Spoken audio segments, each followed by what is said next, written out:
ഈ കോടതി വിധിയിൽ ഏറ്റവും അധികം സന്തോഷിക്കുന്നത് ഇവിടുത്തെ സാധാരണ മനുഷ്യരായിരിക്കും.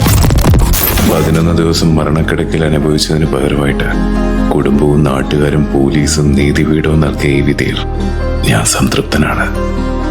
പക്ഷെ എന്തോ മനസ്സറിഞ്ഞ് സന്തോഷിക്കാൻ പറ്റുന്നില്ല.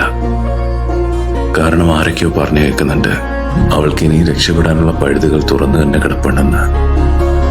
മേൽക്കോടതിയെ സമീപിച്ച അവളെന്ന് പറഞ്ഞതുപോലെ 38 വയസ്സാകുമ്പോൾ പുറത്തിറങ്ങി പുതിയൊരു ജീവിതം തുടങ്ങാനാവുമെന്ന്. അങ്ങനെ വന്ന നീതി നിഷേധിക്കപ്പെടുന്ന എനിക്ക് മാത്രമല്ല, സത്യസന്ധമായി ഇതിന് പിന്നിലുള്ള സത്യം പുറത്തു കൊണ്ടുവരാൻ ശ്രമിച്ച ഈ നാട്ടിലെ പോലീസ്, മീഡിയ, ജനങ്ങൾ എല്ലാവർക്കും കൂടിയാ. അവൾ ഇതുവരെ ചെയ്ത തെറ്റിനെ ഓർത്ത് പശ്ചാത്തപിച്ചിട്ടില്ല. എനിക്കറിയാം. ഒന്ന് ചോദിച്ചോട്ടെ, കൊല്ലപ്പെട്ടവർക്ക് കിട്ടേണ്ട നീതിയൊക്കെ വലുതാണോ കൊലയാളിക്ക് കിട്ടേണ്ട നീതി? മരണം വരെ ഞാൻ അവളെ ചൂണ്ടിക്കാണിക്കാതിരുന്നത് അത്രയും ഞാൻ അവളെ സ്നേഹിച്ചിരുന്നത് കൊണ്ടാ. പക്ഷെ ഇന്ന് ഈ ശിക്ഷ നടപ്പിലാവണമെന്ന് ഏറ്റവും അധികം ആഗ്രഹിക്കുന്നത് അതേ ഞാൻ തന്നെയാ. കാരണം ഇവിടെ അവൾ രക്ഷപ്പെട്ട അവളെ പോലെ 1000 ആളുകൾ ഇനിയും ജീവനെടുക്കാൻ മുന്നോട്ടെത്തും. അതുണ്ടാവരുത്. ഇന്ത്യയിലെ നീതിന്യായ വ്യവസ്ഥയിൽ എനിക്കിപ്പോഴും വിശ്വാസമുണ്ട്.